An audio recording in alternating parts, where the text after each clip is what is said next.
है ये एक आत्मा है, ये केवल शरीर नहीं है। वो शरीर तो कुत्ते का हो सकता है, गधे का हो सकता है, बिल्ली का हो सकता है, पेड़ का हो सकता है, लेकिन उस स्थूल के अंदर जो है वो सूक्ष्म, वो क्या है?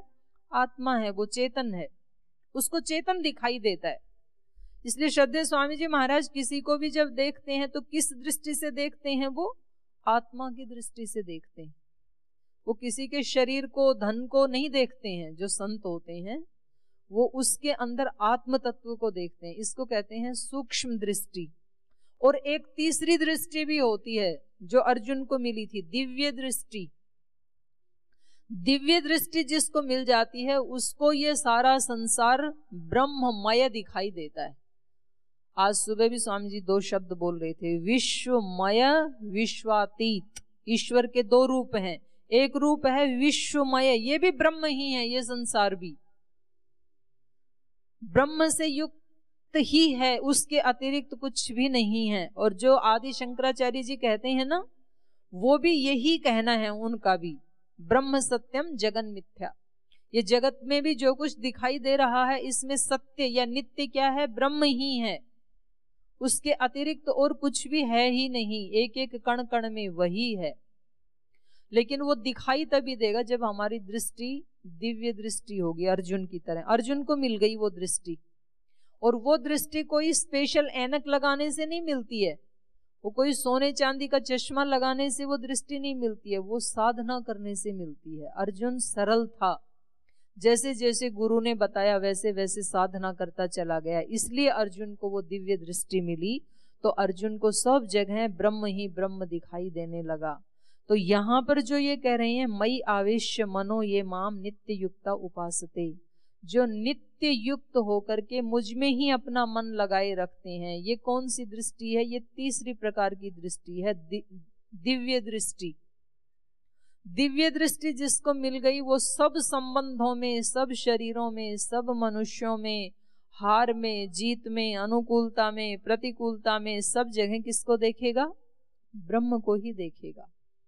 वो भक्त भगवान को सबसे ज्यादा प्रिय है। अर्थात सब कर्म करते हुए, अपना बिजनेस व्यापार करते हुए, जब आप किसी दुकान पे बैठे हैं और जो ग्राहक आते हैं तो आपको ग्राहक दिखाई नहीं देगा, भगवान दिखाई देगा।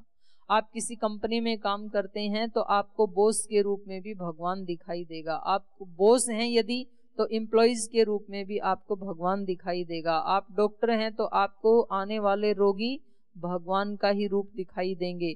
आप घर में रहते हैं तो आपको अपने सास ससुर माता पिता बच्चे भगवान दिखाई देंगे।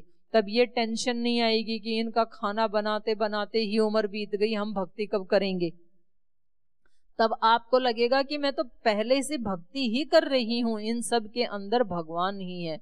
मेरे छोटे बच्चे के अंदर वो ही बाल गोपाल समाया हुआ है, मेरे जो बड़े बुजुर्ग हैं उनके अंदर वो ही ब्रह्म समाया हुआ है। तो जब हम पूरे दिन इसकी प्रैक्टिस कर लेते हैं, इसका अभ्यास कर लेते हैं, तब हमारी ये स्थिति बनती है, तब हम सगुण साकार के भक्त बनते हैं। ये सच्ची सगुण साकार की भक्ति है।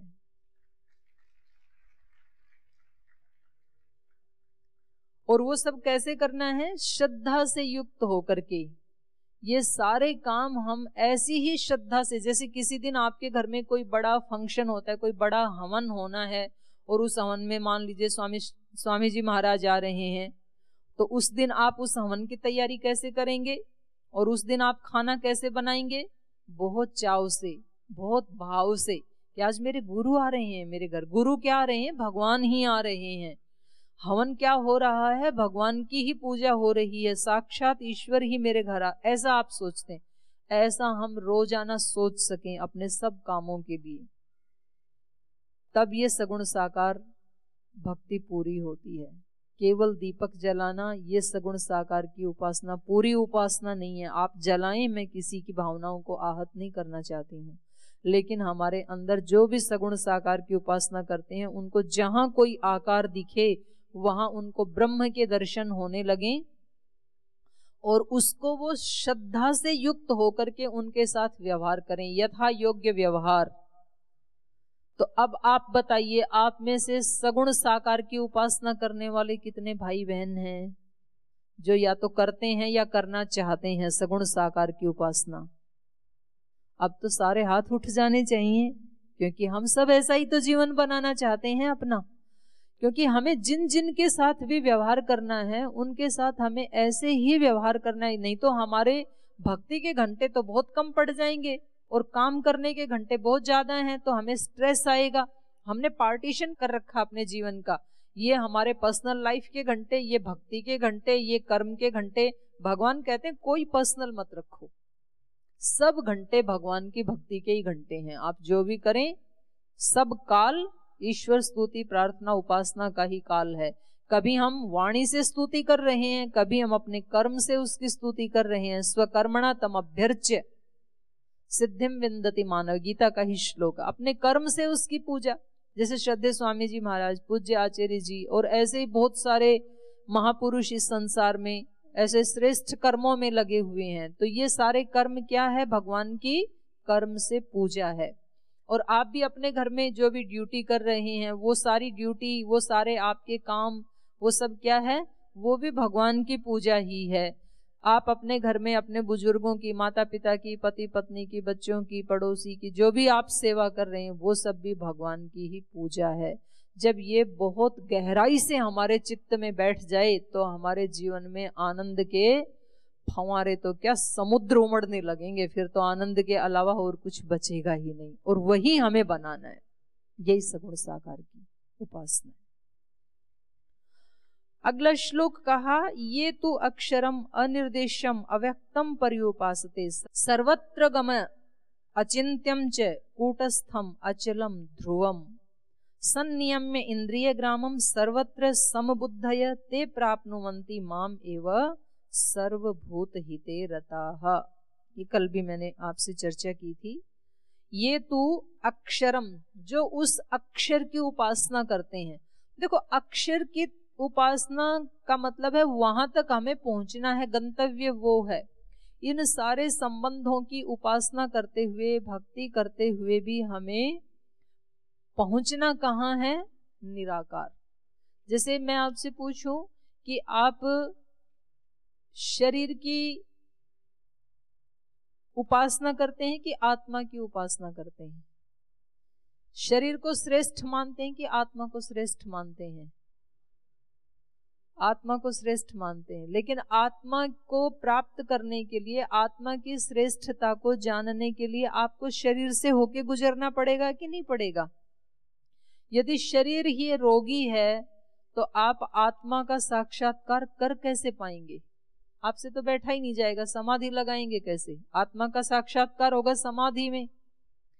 आप यम नियम का पालन जब करेंगे, जब शरीर ठीक होगा, अहिंसा, सत्यस्ते, ब्रह्मचर्य, परिग्रह, शौच, संतोष, तपस, स्वाध्याय, ईश्वर प्रणिधान, ये तभी तो करेंगे जब शरीर ठीक होगा। तो आप शरीर की उपेक्षा नहीं कर सकते, शरीर को ठीक रखना ही रखना पड़ेगा। तो निर्गुण निराकार की उपासना करने वालों को पहले सगुण साकार से गुजरना ही गुजरना पड़ेगा। क्योंकि जिस शरीर से, जिस वाणी से, जिस बुद्धि से आप उस निर्गुण निराकार की उपासना करना चाहते हैं, वो शरीर, मन, बुद्धि अपने आप में सगुण साकार है। तो वहां से आपको जाना ही पड़ेगा आत्मा को। और केवल आप शरीर की उपासना में भी रहें और आत्मा को ना जाने, ये भी अधूरा ज्ञान है। क्योंकि बिना चेतन के आप इस शरीर के साथ ठीक से व्यवहार कर ही नहीं पाएंगे। फिर आप इसके साथ मोह युक्त हो जाएंगे, या तो हम इस शरीर को ही सब कुछ जान करके एक जो ऊपर का जो कवर है, जैसे केले का छिलका है, तो छिलके तक सीमित रहेंगे, केले तक पहुंचेंगे ही नहीं। जो उसका असली जो खाने योग्य चीज है वहां तक पहुंचेंगे ही नहीं हम।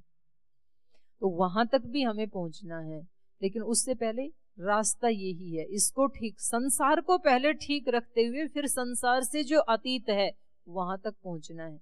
तो जो उस अक्षर की अनिर्देश्य, उसके बारे में कहा अनिर्देश्य, अवर्णनीय, अकथनीय, उसके बारे में कथन नहीं किया जा सकता। कथन कहाँ तक कर सकते हैं आप? सगुण साकार तक कथन कर सकते हैं, उसके बाद कथन नहीं कर सकते हैं। आज इस सुबह महाराज जी बता रहे थे कि जिस ब्रह्मांड में हम रहते हैं उसमें कितनी पृथ्वी हैं, कितनी सूर्य हैं, कितने चंद्र हैं, पता नहीं कितना विशाल है ये। तो इसके बारे में तो हम कह सकते हैं जो हमें दिखाई देता है ये पूरा यूनिवर्स, लेकिन इसके अतीत भी कोई है जिसने इसको संभाल रखा है, इसको सुव्यवस्थित कर रखा है, जो इसको चला रहा है। तो उसको हम पहले तो अनुमान प्रमाण से जानते हैं कि कोई तो है जरूर इसके पीछे, और फिर हम उसको जानने के लिए उसको बस इतना ही जान सकते हैं कि वो अनंत है।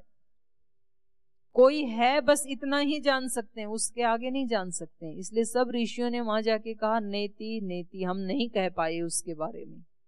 हमने बहुत कहने की कोशिश की लेकिन वाणी वहां पर छोटी पड़ गई, उसके बारे में नहीं कह सकते हैं। इसलिए उसको यहाँ गीता में क्या कहा, अनिर्देशम, अवर्णनीय, जिसके बारे में कहा नहीं जा सकता है।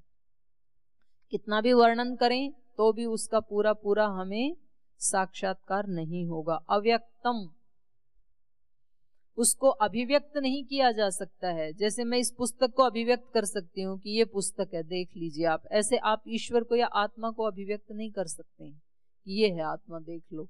आप जो भी दिखाएंगे वो आत्मा से अतिरिक्त, क्योंकि दिखने वाला तो शरीर होगा, कोई वस्तु होगी, और वो उससे अतीत है। तो इसलिए वो कैसा है, अव्यक्तम, सर्वत्र गमा, सब जगह पहुंचा हुआ, वो सब जगह व्याप्त है, सर्वत्र गमा, सब जगह पहुंचा हुआ है वो। अचिंत्यम, उसका आप चिंतन नहीं कर सकते, क्योंकि चिंतन उसी का किया जा सकता है जिसके बाद हम देख सकते हैं, सोच सकते हैं। बुद्धि तो वहीं तक ही काम करेगी जितना बुद्धि का फील्ड है। इसलिए ईश्वर कैसा है, अचिंत्यम, कूटस्थम अचलम, वो नित्य है। कूटस्थ मन नित्य, उसको कभी है कभी नहीं है ऐसा नहीं है, वो हमेशा है, कूटस्थ है। अचलम, और उसमें कोई गति नहीं है, कोई चंचलता नहीं है, अचल है वो। ध्रुवम, नित्य है वो, स्थिर है वो। उसके लिए भी फिर अगले श्लोक में 3 शर्तें बता दी गई हैं। संनियम्य इंद्रिय ग्रामम, अपनी इंद्रियों को वश में करना। अगर उसको जानना है ना तो पहली शर्त है ये, क्या हमने अपनी इंद्रियों को वश में कर लिया है। कल ही बात आ रही थी ना जी, मेरी पत्नी मेरा कहना नहीं मानती है, फिर पत्नियों से पूछेंगे तो पति मेरा कहना नहीं मानते हैं, दोनों आपस में मानते हैं तो मेरी सास कहना नहीं मानती है, सास से पूछेंगे तो बहू कहना नहीं मानती है, और दोनों मानते हैं तो बोले बच्चे कहना नहीं मानते हैं। तो कुछ ना कुछ तो लोग ऐसे मिल जाएंगे। बॉस कहता है एम्प्लॉइज मेरा कहना नहीं मानते हैं, जैसे मैं इनसे काम करवाना चाहता हूँ, जितना काम करवाना चाहता हूँ उतना करते ही नहीं है। एम्प्लॉइज से पूछें तो बोले ये बॉस जो है ये कभी सुख की सांस लेने ही नहीं देता है। शिष्यों से पूछें तो बोले गुरुजी बहुत खिंचाई करते हैं, गुरुजी से पूछें तो बोले शिष्य पढ़ते ही नहीं है। तो हर एक को दूसरे से शिकायत है। हर व्यक्ति चाहता है कि ये जैसे मैं चाहता हूं वैसे नहीं करते हैं। हम उन व्यक्तियों को वश में करना चाहते हैं, लेकिन क्या हमारा अपना मन वश में है। वो मेरे अनुकूल कार्य ना भी करें तो भी मैं दुखी नहीं होऊंगा, तो भी मैं प्रसन्न ही रहूंगा। क्या ऐसा हमारा अपने मन के ऊपर काबू है? ऐसा तो नहीं है। तो अभी तो यहाँ पर ही अपनी ही इंद्रियां वश में नहीं है। घरों में सारे झगड़े होते ही इसके कारण है। वो कहता है कि आप ठीक हो जाओ, मैं तो अपने आप को कंट्रोल नहीं कर सकता हूं, पर आप कंट्रोल में आ जाओ। सास कहती है मैं कंट्रोल नहीं कर सकती हूँ अपनी वाणी के ऊपर, मुझे तो जैसे बोलना है वैसे ही बोलूंगी, पर आपको नहीं बोलना है उल्टा, आप कंट्रोल में रहो। पति पत्नी दोनों सर्विस करते हैं, शाम को आते हैं तो वो पति कहते हैं कि ये बैग डाल के उधर बच्चे बोलते हैं, पत्नी बोले आज मेरे से बात मत करो, आज मेरा मूड ऑफ है, आज ऐसे लोगों से मेरा पाला पड़ा ऑफिस में, अभी 1 घंटा मेरे को थोड़ा रिलैक्स, मेरे शांति से मेरे को बैठने दो, अभी बात मत करो मेरे से, मेरा माइंड आज आउट ऑफ कंट्रोल है। फिर वो कहता है कि खाना बना दिया क्या? खाना बन गया, 1 कप चाय बना दी, मिलेगी क्या? वो बोलती है मेरे से बात मत करो, मैं भी अभी अभी ओवर ड्यूटी करके आई हूँ, मेरा माइंड भी आज आउट ऑफ कंट्रोल है।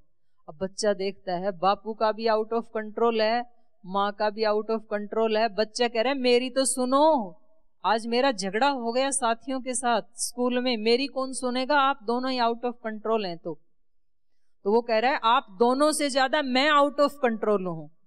अब आप सोचो जिस घर में तीनों ही आउट ऑफ कंट्रोल हैं उसकी क्या स्थिति होगी। एक गाड़ी इधर से आ रही है, एक गाड़ी इधर से आ रही है, इधर वाला ड्राइवर कहता है भाई अपनी गाड़ी को बचा लेना, मेरे तो ब्रेक फेल हो गई हैं।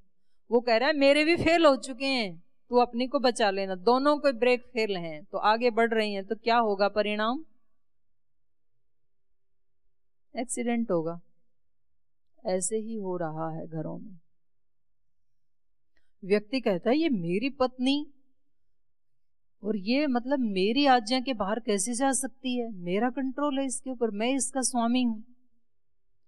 पत्नी का स्वामी तो बाद में बनना, पहले अपनी इंद्रियों का स्वामी तो बन जा। अपनी आंख का, अपनी वाणी का, अपनी श्रवण इंद्रिय का, अपने घ्राण का, अपने मन का, अपनी बुद्धि का, अपने शरीर का, इसका तो मालिक बन जा पहले।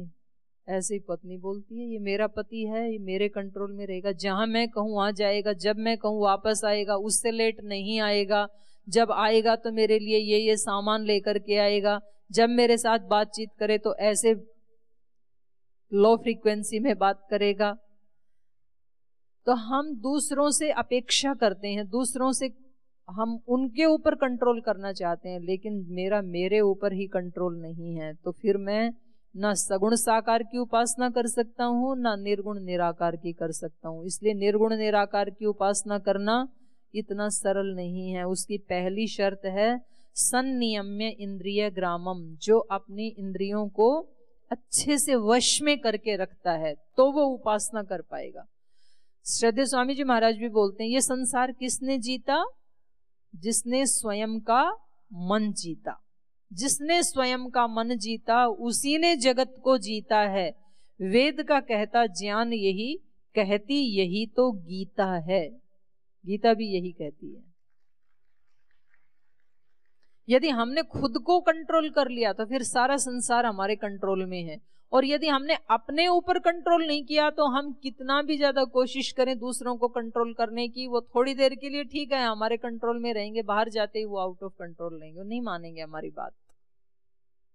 और दूसरी शर्त है सर्वत्र समबुद्धय, सब जगह जिसकी बुद्धि समान रहती है, समबुद्धि रहता है, जो जिसको एक ऊंचे से ऊंचे व्यक्तित्व में और एक नीचे से नीचे व्यक्तित्व में, दोनों में आत्म तत्व दिखाई देता है, समबुद्धि रहती है जिसकी, वो व्यक्ति निर्गुण निराकार की उपासना कर सकता है, क्योंकि दोनों में वो ब्रह्म ही समाया हुआ है। हमें तो आप अपने जीवन में देखो ना, अभी मैं जब आपको बता रही हूं तो कुछ तो लेटे हुए हैं, कुछ सोए हुए हैं, कुछ करवटें ले रहे हैं, और अभी जैसे श्रद्धेय स्वामी जी महाराज आ जाएंगे तब सारे कैसे बैठेंगे? सारे ऐसे बैठेंगे। तो ये समबुद्धि है कि असम बुद्धि है? ये असम बुद्धि है। समबुद्धि होनी चाहिए, सबके अंदर आपको वही दिखना चाहिए, एक चेतन तत्व। जब आप किसी बड़े व्यक्ति से मिलने जाते हैं और गेट के ऊपर जो गार्ड खड़ा हुआ होता है, तो उसको, आप भी बड़े अधिकारी हैं और किसी बड़े अधिकारी से मिलने जा रहे हैं, तो गेट के ऊपर जो गार्ड मिला उसने आपको झुक करके प्रणाम किया, तो आप कैसे प्रणाम लेते हैं उसका? हाँ ठीक, ऐसे कर दिया। और जब आप अंदर अधिकारी से मिलने जा रहे हैं, वो आपसे भी बड़ा अधिकारी है, तब उसको कैसे प्रणाम करते हैं? कोहनी तक हाथ जोड़ते हैं, सिर भी झुकाते हैं। तो ये समबुद्धि है कि असम बुद्धि है? असम। मैं ये नहीं कह रही हूं कि सबके साथ यही व्यवहार होगा। देखो यथा योग्य व्यवहार होता है, गार्ड के साथ गार्ड जैसा व्यवहार होगा, अधिकारी के साथ अधिकारी जैसा व्यवहार होगा, गुरुजी के साथ गुरुजी जैसा व्यवहार होगा, अपने समान वालों के साथ समान जैसा व्यवहार होगा, माँ के साथ माँ जैसा व्यवहार होगा, पत्नी के साथ पत्नी जैसा। समान व्यवहार नहीं हो सकता है, लेकिन बुद्धि सम होनी चाहिए, सबके प्रति ब्रह्म बुद्धि होनी चाहिए, सबके प्रति आत्म बुद्धि होनी चाहिए। ये संभव है और ये होना ही चाहिए। इसका हमें अभ्यास करना है। सबके अंदर हमें किसी को भी कम करके नहीं आंकना है। हो सकता है एक जो ड्राइवर है, एक जो नौकर है, उसकी ड्यूटी आपका नौकरी करना है, लेकिन वो भी एक आत्मा है, उसका भी अपना एक स्वाभिमान है, उसका भी अपना एक जीवन है, उसकी भी अपनी खुशियां हैं। तो उसका हम कभी निरादर ना करें, उसकी आत्मा का। ठीक, वो ड्यूटी अपनी करेगा, तो उसके साथ व्यवहार तो नौकर जैसा ही होगा, व्यवहार तो ड्राइवर जैसा होगा, लेकिन बुद्धि कैसी होगी? समबुद्धि होगी। किसी दूसरे के बच्चे हैं, एक आपके अपने बच्चे हैं, तो व्यवहार तो एक जैसा नहीं हो सकता, क्योंकि आप वाले बच्चों की तो जिम्मेदारी है आपकी, उनके लिए आपको कपड़े भी लाने हैं, पुस्तकें भी लानी है, जूते भी लाने हैं, खाने का भी प्रबंध करना है, आप सब करेंगे, उनके लिए मकान भी बनाना है। पड़ोसी के लिए तो नहीं बनाएंगे, नहीं बना सकते हैं, लेकिन बुद्धि दोनों के प्रति सम होनी चाहिए। ये मेरा कर्तव्य है, जितनी मेरी ड्यूटी है उतनी मैं ड्यूटी करूं, लेकिन सबके प्रति सम बुद्धि, ये अंदर की चीज है, ये किसी को दिखाया नहीं जा सकता है। किसके प्रति हमारी सम बुद्धि है, किसके प्रति असम बुद्धि है, हम किस दृष्टि से दूसरे को देखते हैं, किस दृष्टि से अपने को देखते हैं, ये व्यक्ति को खुद पता लगता है। तो हमें सब जगह उस एक ही ईश्वर के नूर को देखना है, उसी की सृष्टि को देखना है, उसी के विस्तार को देखना है, ये समबुद्धि है। वो व्यक्ति निर्गुण निराकार की उपासना कर पाएगा। और तीसरा इन्होंने कहा, संयम्य इंद्रिय ग्रामम सर्वत्र समबुद्धय ते प्राप्नुवन्ति माम एव, वो मुझे ही प्राप्त करते हैं। क्योंकि फिर जिस व्यक्ति को व्यवहार में सब मनुष्यों में वो दिखने लग गया, उसके अतीत भी वो दिखने लग गया, तो फिर तो प्राप्त करने योग्य और कुछ बचा ही नहीं, उसने तो सब कुछ प्राप्त कर ही लिया। इसलिए यहाँ का ते माम एव प्राप्नुवन्ति, वो मुझे ही प्राप्त करते हैं, मुझ में ही रहते हैं वो, अब उनको अतिरिक्त साधना करने की आवश्यकता नहीं है। ते प्राप्नुवन्ति माम एव सर्वभूत हिते रता, ये तीसरी शर्त है। सब काम करते हुए उनकी भावना क्या होनी चाहिए? सर्वभूत हिते रता, सब भूतों के हित में जो रत रहते हैं, लगे हुए रहते हैं, सबकी भलाई करने में, अपनी भी भलाई करते हैं। ऐसा नहीं है कि फिर अपने आप को वो छोड़ देते हैं, नेग्लेक्ट कर देते हैं, अपनी भी भलाई करते हैं, लेकिन अपने साथ साथ सब मनुष्यों की नहीं कहा यहाँ पर, सब भूत, भूत मतलब प्राणी, तो जो भी हमारे घर में दूसरे प्राणी रहते हैं या संसार में जो भी दूसरे प्राणी रहते हैं, मनुष्य और मनुष्येतर, पशु पक्षी, पालतू पशु, जंगली पशु, अपने पशु, दूसरों के पशु, वृक्ष जाति, जितने भी प्राणी हैं, चींटी से लेकर हाथी तक, उन सब का हित करता है ये। किसी का डायरेक्ट हित करता है, किसी का इनडायरेक्ट हित करता है। हमारे जीवन में जैसे जैसे सुख सुविधाएं बढ़ती हैं, तो इनडायरेक्ट रूप से हम दूसरों के लिए दुख पैदा कर देते हैं। तो ये हमारी सगुण साकार और निर्गुण निराकार, आपको गीता पढ़ना भी आज हमने चर्चा की, आपको सिखाया। इस रूप में जब हम सगुण साकार की और निर्गुण निराकार की ये तीन शर्तें अपने ध्यान में रख करके उपासना करते हैं, तो फिर हमारी सच्ची सच्ची उपासना होती है। तो ये उपासना कैसे करनी चाहिए, इसके ऊपर आज हमने चर्चा की, और आपने भी बड़े ध्यान से सुना। जो लेट रखे थे वो भी खड़े हो गए, उनका भी धन्यवाद, और आप सबने ध्यान से सुना, आप सभी का भी बहुत बहुत धन्यवाद। ओ